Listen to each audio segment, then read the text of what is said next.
All right. Okay, so hi, and welcome to What the Phalange, the podcast where we watch every episode of Friends, discuss it, deconstruct it, and fan over it, one episode at a time. My name is Emily, pronouns she and her. And my name is Quinn, pronouns ZZR or they, them. I literally almost just said my name is Quinn. Okay, this week we're talking about Season 1, Episode 21, the one with the fake Monica. This episode aired on April 27th, 1995, and was written by Adam Chase and Ira Ungerleider, and directed by Gail Mancuso. In this episode, Monica's credit card gets stolen, and she proceeds to befriend the person who stole it. Ross has to give up Marcel because he's reached sexual maturity, and Joey is looking for a stage name.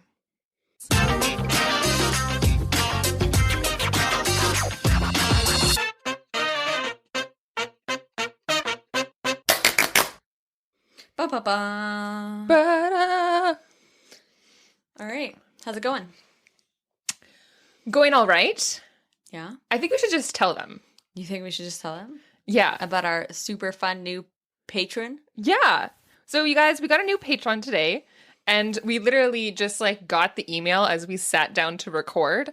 And so we're going to be like, okay, we'll do an announcement on Instagram first, and then we'll announce next week. But we're very excited because it's our first patron who's pledged in euros. That's right, is not in the North American dollar. North American, as though Canada and the US have the same dollar. If only, then I wouldn't have to pay so much more for things in the US. But our new patron's name is, and I apologize if I do not pronounce this last name properly, so Naturalic.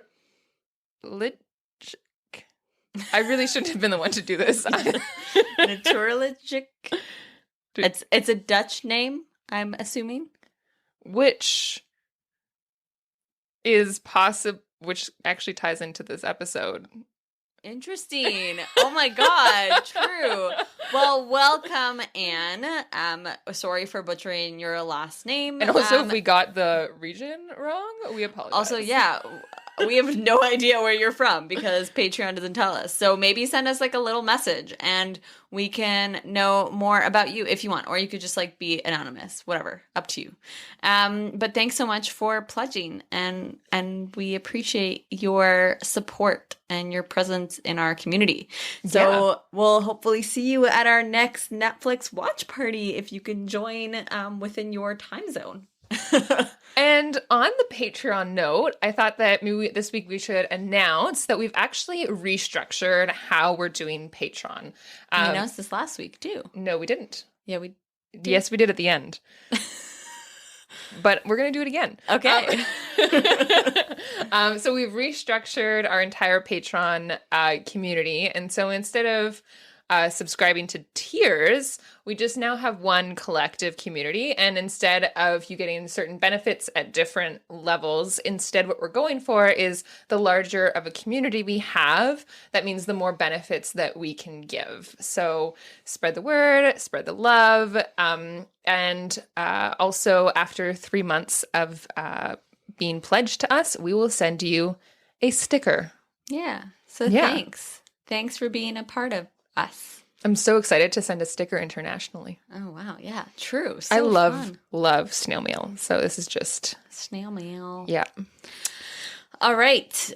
So let's get into the episode for this week. Mm-hmm. Quinn, what are your initial thoughts about this episode? My initial thoughts are, to be honest, is that I find Phoebe to be very different in this episode. That's so weird because I didn't feel that at all. And you mentioned that while we were watching it, but yeah, I just I feel like she just has a very different vibe, and this director who I feel like we haven't seen yet direct an episode on the show. Yeah. I feel like maybe was experimenting with like Phoebe's character a little bit, and I thought that was really interesting. And then I also want to point out that like there's some themes there around like names in the episode, which I thought was interesting. And then and then another kind of like general thing that I want to talk about, because I've just blended now how I feel into what I want to talk about, is also how many responses we got for one of our Instagram poll questions that people had to write in for. Nice. Yeah, I guess I'm going to meld my initial thoughts of this episode with my things that I want to talk about as well. And I actually only really want to talk about two main things, because I think the first one is actually going to be like a large chunk of what we talk about, and I think it ties into your poll question. And I want to talk about Monica in this episode specifically, and her kind of like identity crisis a little bit in this episode, her anxiety and her like rebelling against who she feels has been her whole life.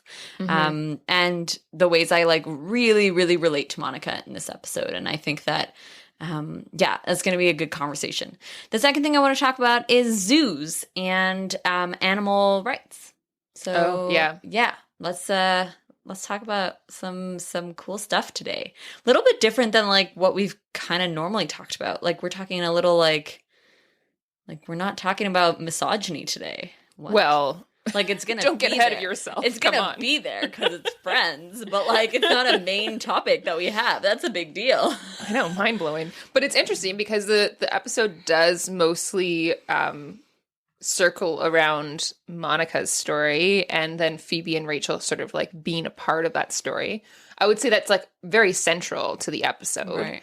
And then I also want to talk about a third thing. So the third thing I want to talk about is I want to talk about the perception of like criminals and kind of like reformative justice, but not really, like more just along the lines of like the villainization of criminals versus recognizing criminals as like real human beings with lives and like reasons for doing things. Yeah, this is a very interesting episode that I find is actually quite different than a lot of other episodes. Agreed. And especially the character that plays fake Monica is just a really interesting character in the show. So let's get right into it. The first episode, the first scene on Netflix is actually different than the first scene on the DVD of this episode. So the DVD version actually has a whole scene that's fully cut out of the Netflix version. The cold open for the DVD is that Monica is actually at lunch, I guess, with her mom. So Judy Geller is in this episode. Yeah. And I feel like this gives a much better setup for the episode, including like Monica's character for like, let's say anyone who has not watched any of the episodes prior, you know? Interesting. Yeah. A little bit more into like Monica. Like the concept and like maybe her psychology or interesting. Yeah, so Monica's at lunch with her mom, and as we've met Judy Geller before, we know that Judy Geller is super mean to Monica, critical of everything she chooses to do, always kind of making her feel bad about literally every choices in her life. Yeah, and it's sort of the scene opens up where Monica is kind of venting at her mom, being like, can we have one social interaction where you're not grilling me on, you know, my who I'm dating or if I'm dating and, you know, my career choices and blah, blah, blah. And so you can tell that it was like probably a bit of a strained lunch, you could say. And then she goes to pay. Basically, Monica insists on paying for the lunch and saying, like, you don't have to worry about my career. Like, I'm doing well. Like, I'll pay for lunch sort of thing. And then her credit card gets denied. And then her mom is, like, super snarky and is like, it's okay. I'll pay for it. And is, like, so happy that she's, like, been proven right that, like, she can hoard this over Monica again. And then that's the cold open. And then the first scene is what is the cold open in the Netflix version. Yeah. Which is, you know, Monica finding out, basically sitting on the couch with everyone being like, I don't know how they got my credit card, blah, blah, blah, blah, blah. And then, so that's how you find out that she's gotten her credit card stolen. Yeah. Yeah. Exactly. And I love this next scene, or like the Netflix cold open, where Chandler is like, This nerd spent $69, which, by the way, for 1995, that is a lot of money. For a mop? Hell yeah. On a Wonder Mop. But might I say that in future seasons, yes, Chandler is going to have a night of bonding with someone where they bond at one point about the fact that he bought the Wonder Broom, was it? Off of the, the shopping channel. So I just think that this is funny that he's making fun of Monica now. But down the line, he buys pretty much the same thing. For the record, Wonder Mops are real things, and they're pretty expensive.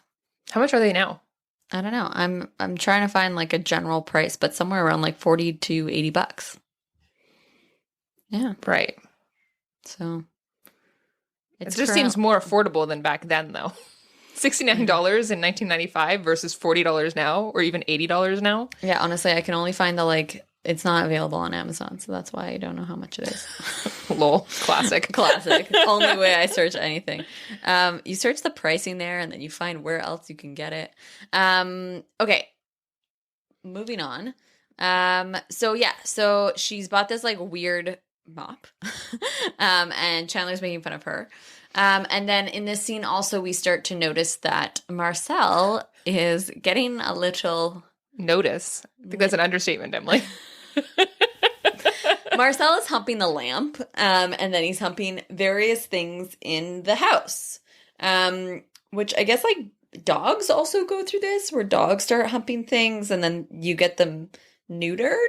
Yeah, if I'm correct. Yeah, spayed or neutered. And I guess like you just can't neuter a monkey. Yeah, and so he has to give him up. I just want to point out here maturity. Yeah.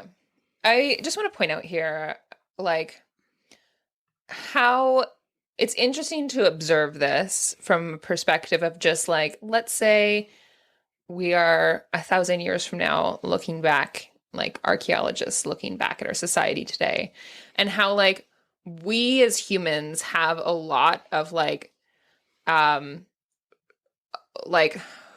repressed sexualness. Like we just have like these ideas around sex and sexuality, and this is like an interesting episode to like see that being projected onto Marcel, which is an animal, which is like no matter what he does, it's kind of like he's just innocently humping things, you know, he's going through sexual maturity. And it's just like, you know, they say that like the George isn't going to be curious anymore. Yeah, Curious George is no longer curious, and he's humping everything. And I mean, I'm skipping ahead, but like when Ross gets so upset at him for like humping his leg when he's saying goodbye, like this is just not like that is us projecting things onto the monkey and our notions and ideas of what this like monkey's sexuality means and what sexuality is and what humping means. And I just find that interesting because it's like, that's not, like, it's just like, they're all so angry and upset at Marcel when it's like, I think he's more hurt. Like, I think Ross at the end of the episode is more hurt. Like, he's like, I'm trying to have like this cute bonding moment with my monkey before he's going to be taken away, and he's just humping my leg. Right. But then he himself is projecting Marcel humping on his leg being a bad or negative thing. It's just, right? It's just weird. Right. And it's to Ross, but like, I know, but like, I just feel like that's a valid reaction. Like for him to be like, I don't think it's valid. How would you have reacted if you were like having a bonding moment with your animal and they start to hump you? I mean, it's the last time he's saying goodbye to him and he just like gives up and is like, take him away. I don't want to look at him. You know, like I just think that like there's like very little room for compassion or understanding of like why Marcel is doing what he's doing and how it's actually like not the thing that we think it is. I guess. Yeah. I guess I just like I just feel like if an animal was humping my leg, I wouldn't be stoked about it. No, that's fair. Like, yeah, that's fair. And I guess like I just feel as though like Ross being kind of like annoyed with it is like valid when he's like trying to say bye, and he has had all these like other moments with Marcel in which Marcel was not humping his leg, Mm-hmm. you know, and just kind of wishing that moment could also be that. I don't know. Right. Yeah. Anyways, Totally. I we guess hopped forward. Yeah, we did hop forward. I wanted to make a pun there, but I feel like it was inappropriate. We humped forward. Yeah. Nice. I said it for you. Okay. Okay. So, hopping backwards. Humping backwards? Oops. So Monica is like staying up really late at night. She's like been reviewing all her credit card statements, and she's having like what we can kind of perceive as like a bit of an identity crisis. She's like, this woman is living my life. She's doing all of these things that I could or want to be doing, and I've just been like too afraid or like just like haven't taken the time to do these things. And I actually, I don't know, maybe we could talk about this further as she moves further along into this, but like I really understand that feeling of being like, why do I need to be in control of so many things? Why can't I just like chill and like, you know, buy something when I want to buy it and not have to like triple check my budget first before I can buy it? You know, why can't I just like sign up for tap dance classes just because it would be fun, and who cares if I suck at it? Like, you know, why can't like, and I definitely have a lot of those feelings because like I really, if it hasn't been stressed enough on this podcast,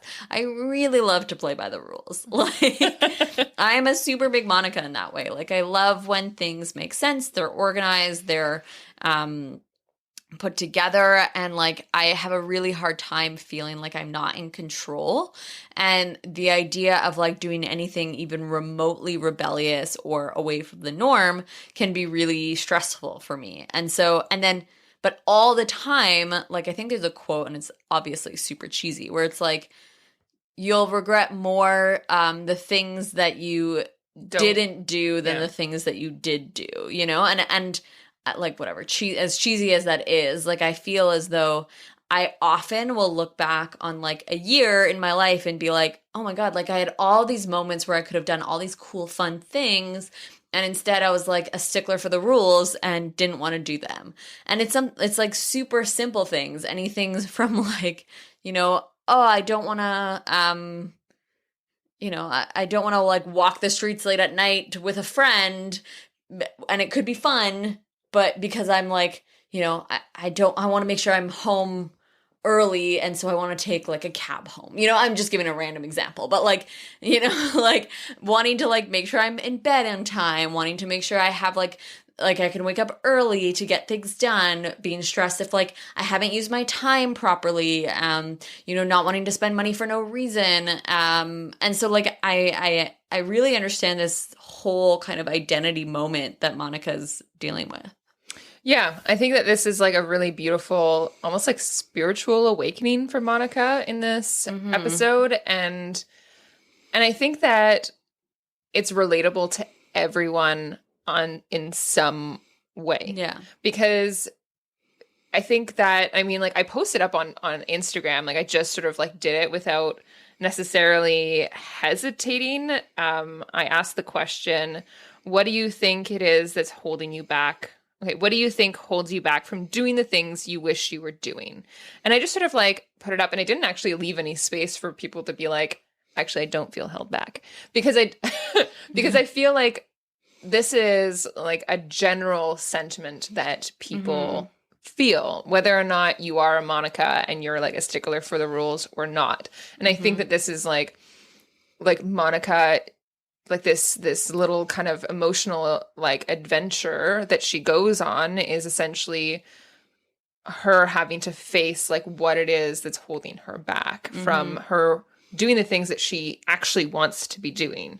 Yeah. And I find that really interesting. And like taking it too far in an attempt to do the things that she wants to do, which again, we'll get into that further in the episode. But what did people start to respond? Did you want to share any answers? Yeah, I got some really great responses, and probably more responses than we've ever gotten for one of these like open response type things. And so we got some like really real responses like money and loans are what's holding me back. Yeah. Which are like very real. Like that's an actual legitimate systemic thing that can hold people back. Systemic racism, systemic misogyny, systemic transphobia, all of these things can be things that really hold people back. Yeah. And then, we have Allie wrote in, was like, the pandemic. And I was like, yes. True. I feel that right now, definitely. And we also got some like, me, doubt, fear, needing money, letting myself spend too much energy on things that don't nourish me. Ooh, that's a good one. Yeah. I also, the one that I really, really appreciated was, I imagine someone else could do it better.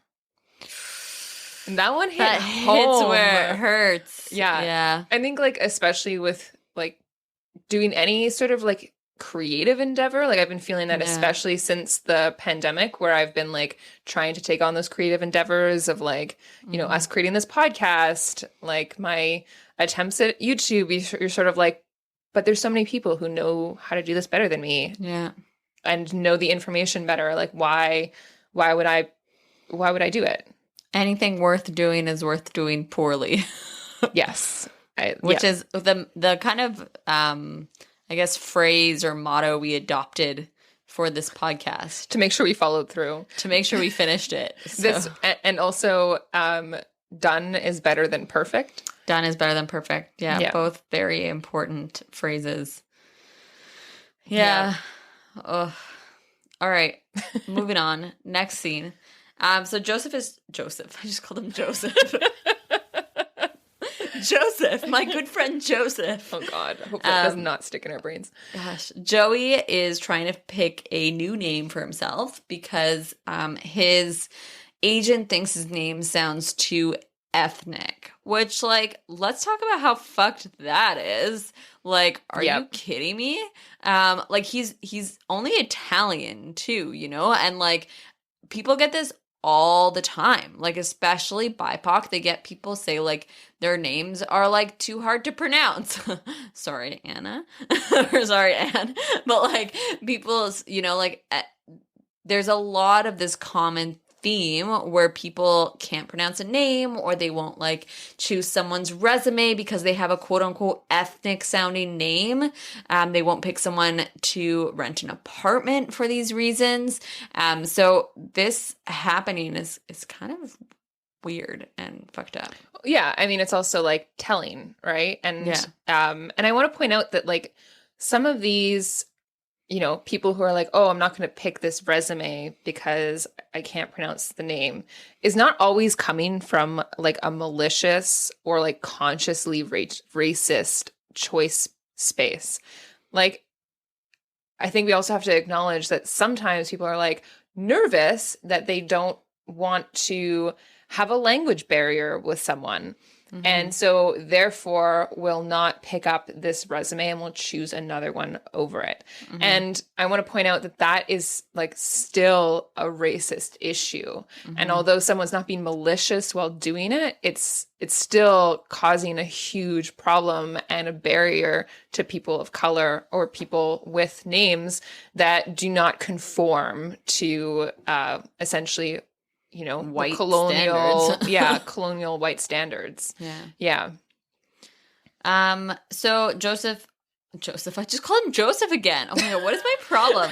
Okay, so Joey is trying to pick this new name, and he says specifically that he doesn't want to pick a name that will make him sound like this. And he puts his index finger and his thumb really close together to indicate small. And then the waitress is there serving coffee, and he like feels the need to turn to her and be like, but I'm not, like, don't worry, strange woman. I don't have a small penis. Like, oh my God, Joey, take a chill pill. Like, oh my God. Like, that waitress was probably like, I just want to go home, This is all very uncomfortable for me. But yeah, and also to point out that part of body positivity is to help unpack and eradicate this sort of like penis sizeism that exists.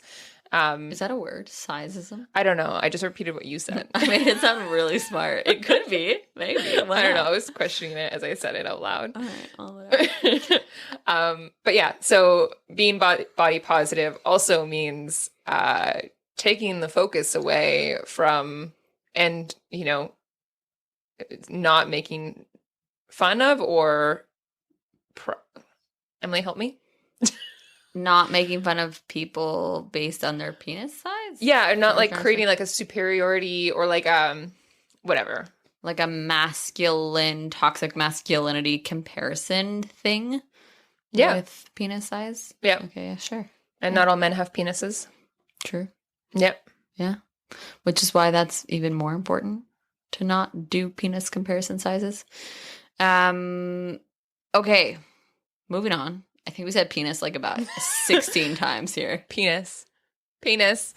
Oh my God, do you remember that game when you were I never really played it, and I feel like I've never played it as an this is my Monica side of me. I never would want to play the penis game because do you want to play it right now with me, Emily? Do you want to embrace the moment? Whoa, no. We've got our niece who's sleeping in the other room. Penis. I don't want her to wake up to Penis. the sound of the word penis, okay? Penis. What's wrong with the word penis? There's nothing wrong with the word penis, Penis. but I don't want to wake her up yelling penis. Penis. Okay, stop it.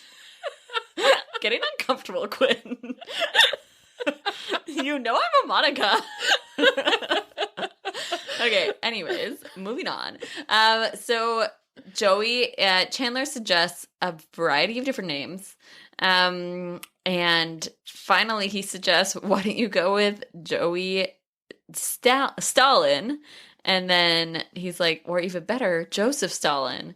And Joey, for some reason, doesn't know who Stalin is, which, like, it's Joey, so that makes sense. But also, I find really weird that he like, does understand the joke that Chandler says immediately beforehand, which Joey says, like, I need to find a neutral name. And Chandler goes, Joey Switzerland? And so why would Joey understand the Joey Switzerland joke and understand that Switzerland is like a neutral country and has been super neutral in like these world wars, but doesn't recognize that Stalin was like a dictator in some of the world wars? Like, I feel like I know Stalin, but I wouldn't have known Switzerland if it, like, when I was younger, you know? Okay, I'm going to offer something up here. Okay. So Joey is always framed as someone who's like not very quick, not very smart, and they make fun of him for it repeatedly. Mm-hmm. And I mean, like, in this particular situation, you have Joey sort of being like, this name is familiar, but I can't place it. Mm-hmm. And I just want to point out that I resonate very strongly with this. Yeah. Because one of, like, I mean, dyslexia is like a variety of different things, and it's really just an umbrella term. Mm-hmm. But one of the things that some people with dyslexia can have is very poor recall. And so recall meaning the ability to, like, place a word or be able to pull up that word when you need it. So, like, you know, seeing your face or you're seeing someone and not being able to, like, remember their name very well. Mm-hmm. Or, like with myself, continuously forgetting my own name. And and that's just, like, poor recall. It's like the information is there, but, like, the pathways to have it quickly arrive to the forefront so that your mouth can make the sound and put it out is, like, a whole series of pathways, and it can just be blocked, essentially, or just like less fluid than other people to varying degrees. And so I just want to maybe make an argument point here that the entire show, Joey has some severe learning disabilities, and basically the entire show, everyone's just making fun of him for his learning disabilities. So, yes, that is a theory. I've always had the theory that they're trying to paint Joey as being so like egotistical that he actually is, like, does have this knowledge, but is just, like, unable to think of it because he's so caught up in his own life and his own stuff. Really? That's what you get from it? Like, sometimes I just kind of thought of that now because, like, there's some situations where it shows up where, like, everyone's like, how did Joey think of that? You know, and it's like, they're like, how did Joey come up with this like crazy smart idea? And like, to me, it's like, maybe he was just focused and like he wasn't thinking of himself in this moment. Right. I feel like, yeah, I almost wonder if like they kind of went halfway with the character, like making him like bro-y, but then they also made him like too lovable. And so, you know, like comparing him to like the Vulture in Brooklyn Nine-Nine. Oh, God. What a great character too. But like, I don't know. I kind of disagree with that because he does like he is always struggling to keep up, and he's like trying to, especially like later on down the line. There's like an entire episode that encircles around him, like really like looking back at him, like really struggling and wanting to be able to be part of the conversations. Yeah, it's interesting because I feel like sitcoms always do this thing where they have this kind of character on it. Like kind of like this like quote unquote stupid character on it. But I do feel like it's kind of a played out trope, and I do feel like sitcoms have like started to move in a bit of a different direction in which like the normally quote unquote stupid character is now more just like the bro-y character. And like you see that like what we see on Brooklyn Nine-Nine, like you were saying with the Vulture. Mind you, he's not part of the integral group, and they do have two characters on the show who they consider to be more like, you know, the butt end of the jokes, aware, and where butt they have end of the jokes. they angle a lot of their fat phobia towards, and yeah. But like, for example, if you think of the show New Girl, which is like super problematic. I feel weird saying the word problematic now. Is super like, you know, has a bunch of issues in a whole bunch of other ways. But New Girl's like, I guess Joey character, you could say, is more just like a bro, and they all make fun of him for being like this bro. Well, they have like the douchebag jar, instead right? of a swear jar. Yeah. So I think that's interesting that like some sitcoms have moved away from like the classic trope of someone just being stupid and more moving towards like them being self-centered. Yeah. Yeah. And like shallow and Yeah, I agree. And I feel like Joey was like the beginning of that, I guess. You know, or maybe not the beginning. He's somewhere like a character somewhere in between. Yeah, he was like somewhere in that evolution of that style of character that they use. Yeah, like Neil Patrick Harris on How I Met Your Mother is a bro. He's not stupid. Yeah. Mind you, Neil Patrick Harris on How I Met Your Mother is just like the worst character of all time and like a horrible person. Anyways. Yeah. Okay. A show that did not I'm really glad you brought up the topic of Joey, though. I think that's interesting because it does come up a lot, his like quote unquote stupidity, and they make fun of him a lot for not being like as intelligent as them, you know? From now on, I'm just going to parallel it to various learning disabilities that I know about. Wow. Okay. Moving forward. I mean, not... It's going to be a ride. I'm super interested to learn more about this. Cool. Okay. Good. I'm glad. Okay, so moving forward, Monica decides she's going to go to the tap class that she's been signed up for by the person who stole her credit card. Which, by the way, if you steal someone's credit card, why are you signing up for like a recurring class? Like, that's not like insurance people are going to track you down. Yeah, it's not very realistic how this plays out. But also on like a separate note, this is...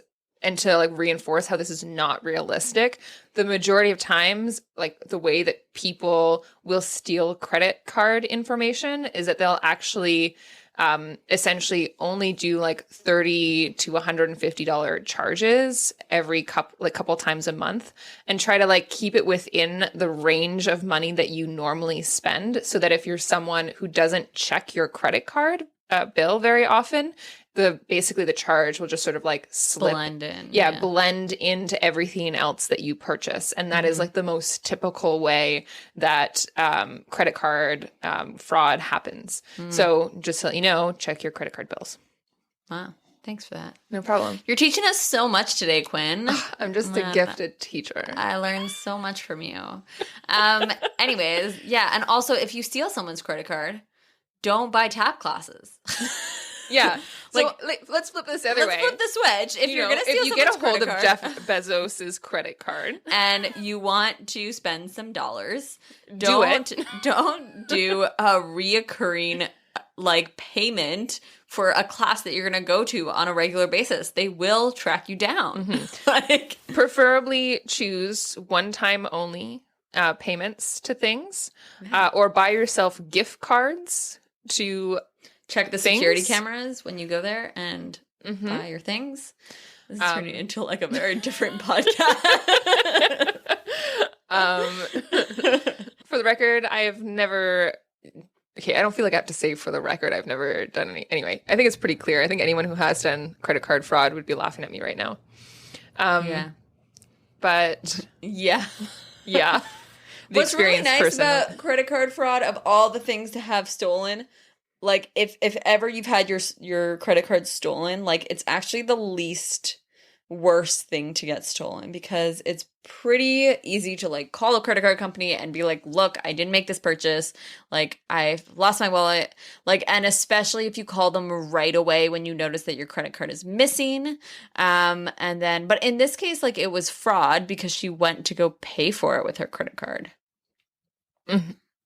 Yeah, that's... So someone got a hold of her number, her credit card number. Yeah. Which means it was probably like a retailer, which in the 90s, we had those like stamp, like you stamped the credit card. It was less secure. So yeah, to be honest, I don't really know. Stealing like that doesn't really happen. It's more like online, someone getting a hold of your numbers online. And they also don't really explain it very thoroughly, because like, it's like they're implying that it's full-on identity theft because this person has taken on Monica like as an identity, whereas like most of the time when people do credit card theft, like you're just like using, like how often have you used someone else's credit card people to buy usually something? Will go to like a credit, well, like if they are going to do a one-time thing, they'll go to like a gas station and buy a bunch of gift cards with the credit card, which is usually a sign. It would be really funny. What? Stealing Jeff Bezos's credit card and then just... Oh, never mind. I was going to say buy a bunch of Amazon gift cards. But then you're just going to make him more money. Yeah. No way. Well, but it's like his money. I think it becomes like pretty neutral at that point.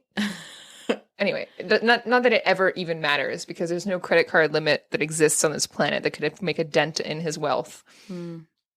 I thought you were going to say like sign him up for a bunch of like reoccurring subscriptions to a bunch of like super rad gay shit. Yeah. That was my next thought.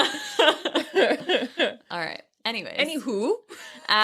Okay. So they all the friends decide, or not all the friends, Monica, Phoebe, and Rachel decide they're going to go perform at this tap class. And Phoebe is awesome. She is tap dancing wonderfully. Yeah, this whole episode, even like that whole like theatrical thing that she does when like when Rachel's trying to convince her to like not go to this madness. Like just she's great, and then she's like an amazing modern dancer, I guess. Not quite tap dancer, but I love what she's like. She's like, you dance a dance class. Like she repeats what she says so well. She's so like theatrical in this episode for sure. It's so funny. And then so they do their dancing, and then somehow Rachel's like incredible at tap dancing. She's like, you just click when they click. No, it doesn't work that way. But I bet you $20 let Rachel like grow up being to all of these after school programs of like different dance stuff and musical things and whatever, Hashtag rich life. Yeah, rich exactly. New York life. Yeah, for sure.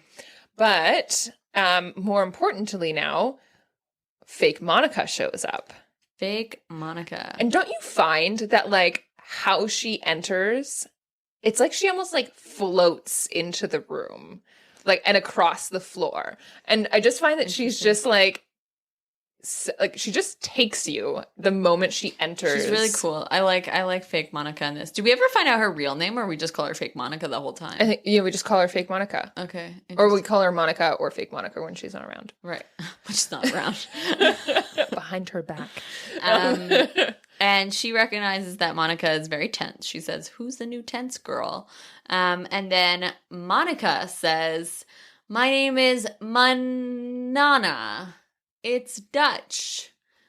Which we looked it up, and it actually is a Dutch name. Super fun fact. Monica got that right.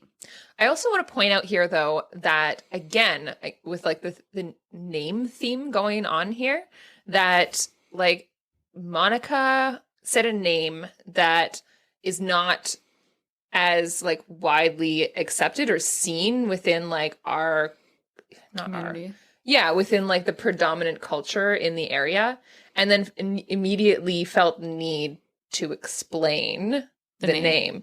And I just find that interesting. Like we have like this theme here around it, like having to justify your name because it's not common.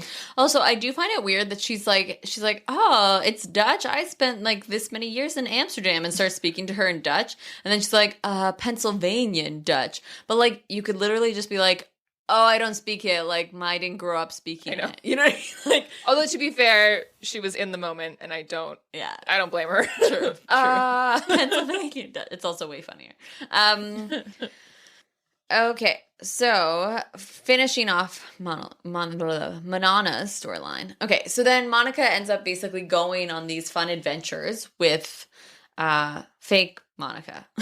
That's gonna get confusing. It is. So they go for lunch at first right away with the other two girls as well, and then Monica basically starts spending all of her time with fake Monica and doing all of these like quote unquote rebellious things that Monica would never do. And you could tell that she sort of like feels like invincible with this Monica, you know? Yeah. Like she ends up going for lunch and like, or goes out with her during the day and gets like really drunk in the middle of the day. And then you see that like Monica's apartment is starting to get really messy. Like they cut to it very briefly. Rachel was cleaning. Rachel was poorly, but Rachel was cleaning. And I do have to say, like, I really relate to this, this kind of feeling of, again, like, wanting to just lose control and then like it being an all or nothing scenario. Like either you're tense and uptight following all the rules, or everything's falling apart and you're gonna get super drunk, you're gonna like leave everything a mess, you're not gonna go to work, you're gonna do this, you're gonna do that. And I did that for a long period of time. I like felt like I had spent all of my teen years up until about like 19 or 20 really following the rules. Like I didn't do anything wrong. I like was like a really intense teen. I hated rebelling as a teenager. I didn't like, I think I drank underage like very few times. Well, actually a couple of times, but like it was more just like as long as the circumstances were very sure that I wouldn't get in trouble for them. Like I wouldn't drink in public. I wouldn't do any of those like rebellious teen things, you know? I just completely missed that part of my life. And so then when I hit 20, I was like, rebel time. And I fell apart and started drinking heavily and like smoked a bunch and did a bunch of drugs and like let everything fall apart around me, dropped out of school, and then, you know, was doing poorly at work, was like doing big mess ups at work. And it was all like this complete collapse after feeling like I need to be in control for so long. And so like, obviously we only see a couple days of Monica doing this. And then, you know, she's like got a few people who kind of put her on track. And really the thing that puts her on track is the fact that like her friend, fake Monica, gets imprisoned. Like she gets caught. Yeah. Yeah. Do you want to talk about that?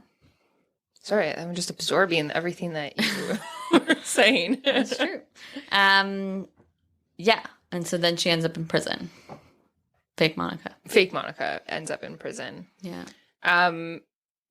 Yeah, and I think that that's like an intense moment for Monica, and I just find this whole story very interesting because I think every single one of these characters get to have different episodes that sort of like show their growth and development and like little pieces into like helping them get there and and lead to them actually changing and being very different people come, you know, season 10. Mm-hmm. And I think that's like a very special part of this show that they kind of just end up like building onto themselves every time.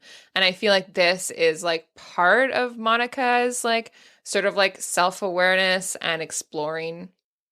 I also think it's funny because in future we are going to see more drunk Monica, and she's very similar. I love drunk Monica. She doesn't come out very often, but it's like pretty much the same thing every single time, where you get to see sort of like this more inner turmoil of like wanting to be carefree and just like really is actually uptight. And I think that she grows though throughout the seasons, and that's interesting. And this is sort of like one of the pieces of part of it as a part of it, including the other episode, the one with the butt, actually, where it's like sort of she recognizes how similar she is with her mom. Yeah. And then, you know, now she's sort of like exploring this other part of her that doesn't have to be so like straight and narrow. And I do like that, like, so she's talking to fake Monica in prison, and fake Monica is like, you're going to go back to like your old life. And Monica's like, I don't want to, like, I want to keep this up. And like Monica does go back to her fake life, her like old real life, her real life.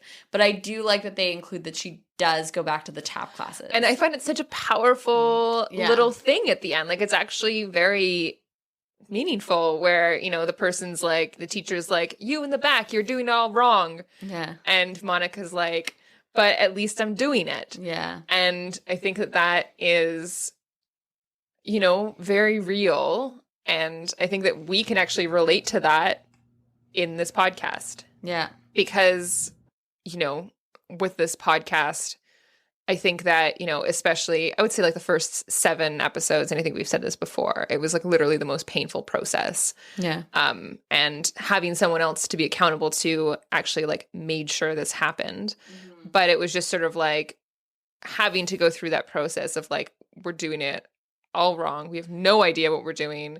Everything is horrible, but somehow we're pulling something together. Yeah. And like, and just having to like get into like just being okay with the fact that like you have this giant looming feeling of like you're doing it wrong. You're doing it all wrong. Someone could be doing it better, but at least we're doing it. And but then it's like, but at least we're doing it, you know? And I think that that's really beautiful. Mm-hmm. Thanks, Monica. Yeah.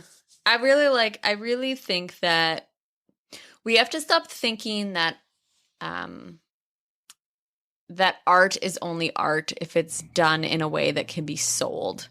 And like, I really like, I think there's like was a post going around Facebook the other day, but it was this kind of like, you know, dance even if you're shitty at dancing, like sing even if you're off key, like don't stop doing these things that you enjoy doing that are like part of your life and your identity and like your artistic side, just because you feel like you're not good enough at it, or you're not you know, not going to make money off of it, or it's not like a valuable way to spend your time. Like art is so good. Like there's a reason why art therapy exists. Like art is a great way to like release emotions, to deal with mental health things, to like express yourself, to just create and put energy towards something. And even if like, you know, you're drawing stick people, like it's still art and it's still important. So do it. Yeah, our species as a whole is designed to create. Yeah. And so go create. Yeah. I hope you're going to go create now. Yeah, go tag us in something that you create, you guys. Yeah. Oh my God, actually do that.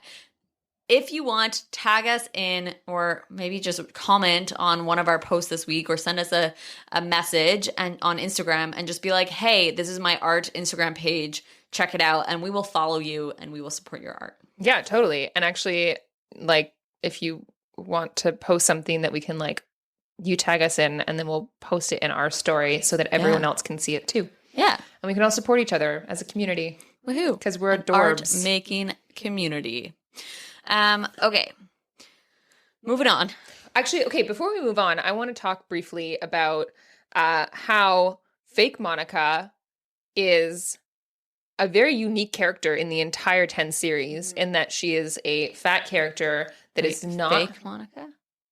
Yeah, fake Monica. Oh, okay. She's not in the entire 10 series. Oh yeah, but like out of everyone, like of any of the side characters in all of the 10 seasons, she's like someone with like the most amount of lines, who is in a bigger body and is not made fun of for that body. For that body, yeah. And it's in actuality, like there's no comment at all at any point about her having a larger body. And she's like a fun, good character who is like that you can't help but like fall in love with. Yeah, for sure. Yeah, glad you pointed that out. Yeah, I don't.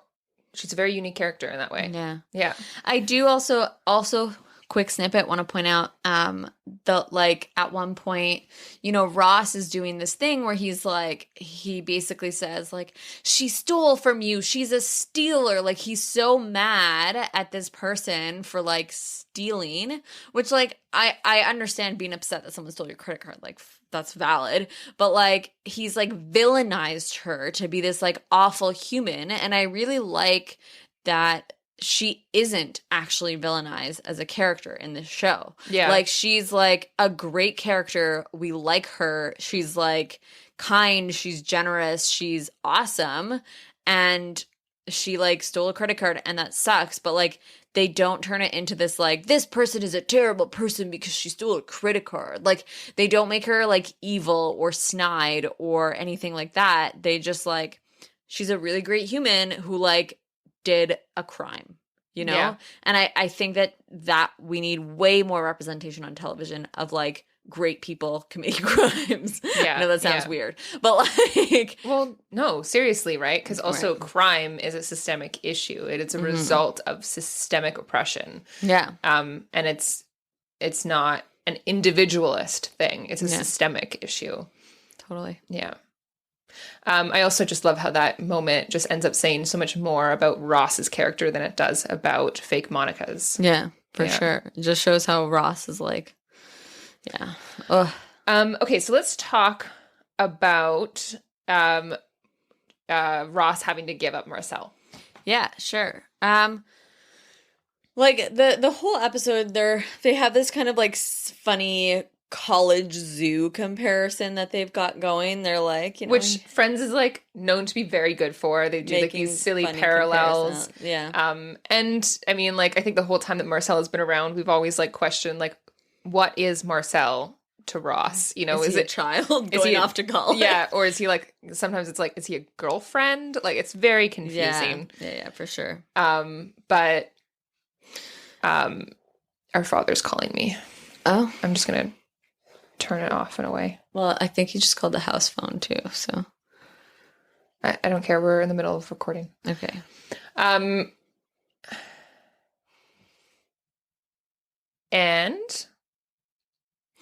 okay, so yeah, so there's this comparison of like college and zoos, and Ross is trying to get him into a good college, zoo, so that he can like go off to live his life in a great way, which is really contradictory and not great. And yeah, so I kind of want to talk about why zoos suck. Yeah, go for it, Emily. Okay.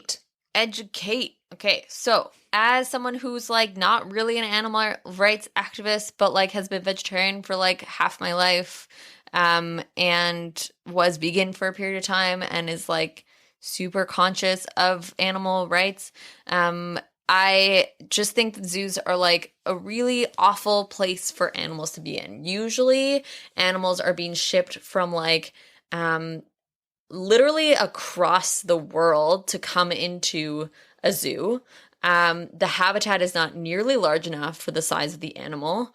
They're completely in the not proper habitat. For example, lions in zoos in, Canada, when they're like literally African desert animals, like not desert, African safari animals, and Usually, like, there's many, many stats out there that show that animals often die prematurely in zoos. They don't live as long as they would in the wild. Most zoos are not certified as like actual animal sanctuaries, and so they're corporations, which means profit is the most important thing, not the actual animals themselves. And so if there's any form of bad management, which happens way more often than not, animals die all the time in zoos, like literally all the time. Yeah, it wasn't like Marineland, which is in Ontario, was just like a few years ago. There's a whistleblower about how like the whales were being treated horribly. Yeah, they're by often the taught to trainers. do like tricks and completely unnatural tricks. Yeah. They're living in cages. Like animals are not meant to live in cages. Like animals are not meant to be domesticated. They're not here for us. Like they're just not. Ross. They're not. Yeah, Ross, I'm not broken up by the fact that, like, Ross is getting rid of his monkey. I'm broken up by the fact that, like, Marcel has to go live in a zoo. And, like, I don't even know how Ross got this monkey to begin with. Like, was he shipped? Did he buy him order online? No, it was like, someone at work who had him and then gave him to him. Oh.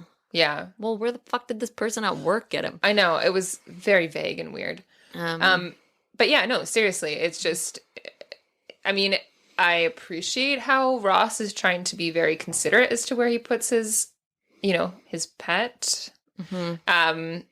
It's also really messed up and weird that we have this. I mean, it's funny that we have this guy who's like trying to get Marcel into basically ring fighting, like animal fighting, which is like still a very real and alive thing in North America, animal guys. Fighting, for sure. And it's like there's tons of these that exist, and it's like pretty messed up.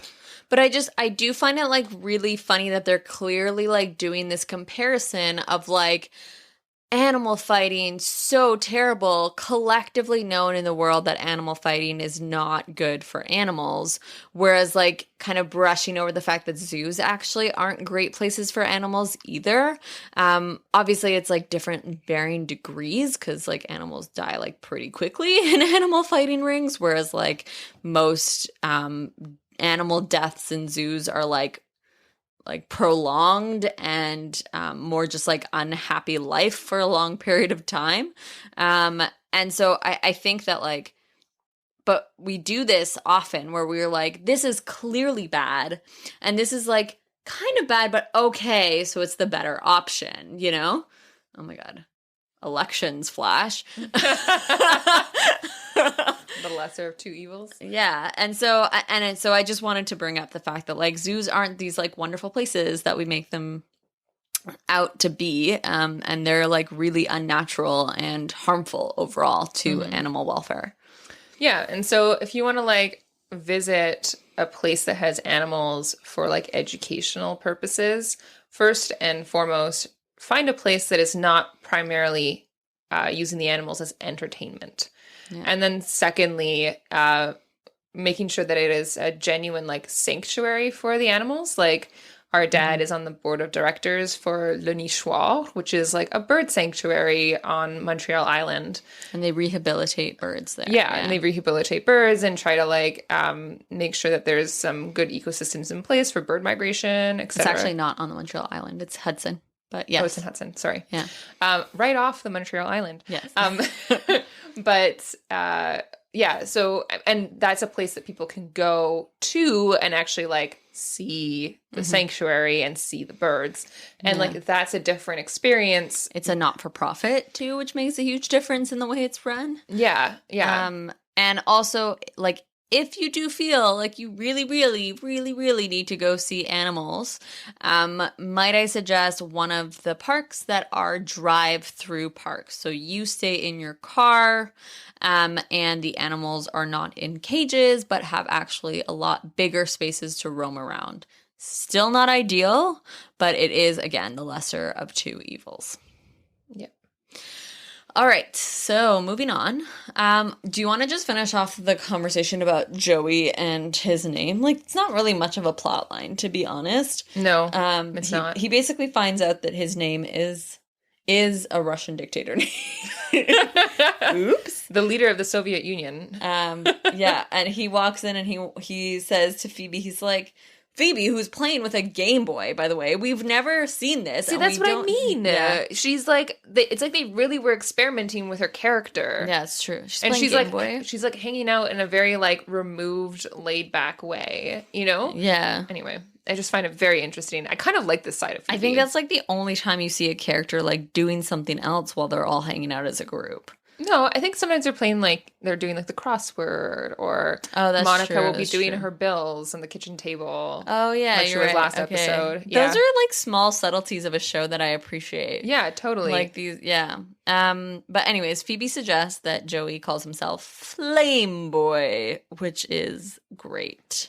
What name do you think Joey would be worse? Should take? Oh, if you could give Joey a name, which one would it be? Like a stage name? Yeah. Not Holden McGroin. Oh my god. Which is rough. I feel like a good stage name could be like... it's just Joey Tribbiani to me, honestly. It's Joey Tribbiani. Right. It's a great name. I actually put up on our polls, like, which stage name do you think is worse for Joey? Joseph Stalin or Flame Boy? And we had 6% say Flame Boy. And I put it up for debate because I was sort of like, the reality is there probably is... currently a Joseph Stalin out there. Living in the world. In the world, having to make their way through it. That sucks. That's rough. And then, okay, also, I just want to, like, clarify here because, like, I think that a fair amount of people, depending on where you're located in the world, might have, like, not full concept of who Joseph Stalin is. But to put him into context, he was a dictator around the same time as Adolf Hitler. And basically... like competed in a sense for territory with Adolf Hitler and was like a dictator that people parallel to Adolf Hitler. Unfortunately, he actually started off with like a lot of incredible good intentions. Which so did like, Adolf Hitler. Yeah. Yeah. He was part of the Socialist Party, and he was like basically was a rebel and wanted to change the system because he felt like the Tsar rule was not a good way to rule a country. And then power got to his little head. I mean, it could have always been, who knows? We don't know. Yeah, who knows? But it's funny when like refreshing my brain on Joseph Stalin, like reading Wikipedia, which is my go-to for this podcast sometimes, guys. I find that I was just sort of like, yeah, no wonder the right has such a hard time with the concept of like communism and socialism. Socialism, you know, it's sort of like, you know, you go too far in either direction. Like a dictatorship is a dictatorship, right? And like it's like, you know, you see that within the realms of the right with fascism, and then you can see it in the realm of like Joseph Stalin on the left. And so was he the left though? Would you consider him the left? I don't know. Like, it's hard to say. I know that Adolf Hitler, if you go too far in any direction, you end up in the same spot. Yeah, it's like it's a circle, guys. But yeah, I know that Adolf Hitler did put in like all of these really great created some really great change at the beginning, was like the ideal, like, you know, kind of thing. Like I would have voted for him on the initial platforms that he ran on, right? And with the initial things that he was doing, he really did a lot of good. I didn't know that at all. I yeah, he was and then just gross from the and then beginning. he basically had this like hidden agenda that also existed that basically went down this road of that was not good. Well, obviously, like understatement of the year, but like yeah. So it's just interesting that I guess too much power in any direction, right? It's just right, and that's why anarchism. No power for anyone. Right. Okay, I'm just kidding. I'm just throwing some stuff out there. Just throwing things around, I didn't expect guys. us to have a conversation about Joseph Stalin. I specifically said we should not talk about Joseph Stalin. Yeah, I'm sorry. It's already like way I feel like I don't know nearly enough about Joseph Stalin to like have a real conversation about him. So yeah. Right. I took a whole class on, a large portion of it centered around Adolf Hitler, but it was a science ethics class that really stuck with me. Yeah. Interesting. Well, very impactful. All right. So I think that's kind of it. Like nothing else really happens. Marcel leaves. Monica finishes her tap dance, finishes her story by going to her tap dance class, and Joey finishes his story by going to an audition with the stage name Holden McGroin. Mm-hmm. And that's how every story ends. And so, okay, 2 things left to do. One is to point out a trivia fact about why they got rid of Marcel. So apparently they had originally wanted Marcel to stay on for like the show. Like they wanted Ross to have a pet monkey in the show. But it was just too time consuming to film because a monkey is not supposed to be a pet or domesticated. And therefore even training it makes it difficult to work with. Yeah, no kidding. No kidding. Please set him free. But then secondly, Emily, we have to talk about our best friend. Yeah. Who do you vote as best friend for the episode? So I don't think anyone kind of was like excelled at being a good friend. I think Chandler was like an extra shitty friend. Yeah, I was going to say, can we give Chandler the worst friend award? Yeah. I think Ross was like a super critical friend when Monica was like, I'm going to go, whatever. I think like Rachel could be a contender because she like has a tough conversation with Monica about like, you're kind of going out of control here. Like you need to take responsibility. Mm-hmm. And then she's also very supportive of Ross when has to get rid of Marcel. Mm-hmm. So, but I also think that Phoebe is just a great friend. Yeah. And I don't know why. She doesn't do it. Like, she encourages them all to dance the class, which is nice. Mm-hmm. But she also is just, like, kind of silly in this episode. I don't know. Yeah, it's hard to not... Yeah, Phoebe just plays a very particular, subtle, supportive role in the whole thing. Although part of me wants to give, Fake Monica the award because I just feel like in some ways she deserves it. Yeah. Okay. Yeah. I'll do that. I'll give Fake Monica the friend award. I mean, she is kind of like a Monica, right? So yeah, she's one of the 6 in a sense. Well, we don't need to pick like one of the 6 for our best friend. Okay. There's other characters. There will be times that I vote Janice and or Carol and or Susan as the best friend. You mean anytime Janice, Carol, or Susan are on the show, they'll get the best friend award? Exactly. Okay, so that's our show. Fake Monica wins. Okay, so we'll see you all next week, guys. I hope you like the show. You'll hear us. We won't necessarily see you. Right. Well, tune in next week. I want to give a big shout out to everyone on Patreon who's supporting us and part of our community. We're really stoked to have you, and it has been a really big help thus far with everything financially. Even though we're not actually covering all of our costs, it's still a really nice padding to making sure this project can continue on. Mm-hmm. And then thank you to everyone who participates in our Instagram polls every week because I love them, and I hope you do too. Yeah. So, as always, make sure you go visit our Instagram, WT Phalange Podcast. We post some cool stuff on there, as well as our polls every Monday. If you want to subscribe to our Patreon, we do our Netflix watch parties every Monday at 12:15 p.m. Eastern Standard Time. So, if ever you want to join one of our fun little Netflix watch parties, feel free to become a Patreon. The lowest amount that you can subscribe is $2 a month, and we'd love to have you there. You can find me. My name is Emily at Emilie B Yoga on Instagram or on my website, emilieByoga.com. That's Emily with an IE, not a Y. And you can find me, Quinn, at quinnkbrunet.com or quinnkbrunet as a handle on Instagram, Twitter, and maybe Facebook. Maybe Facebook? I think it's Mind Body with Quinn on Facebook. All right. As always, keep deconstructing and diversifying the media you consume.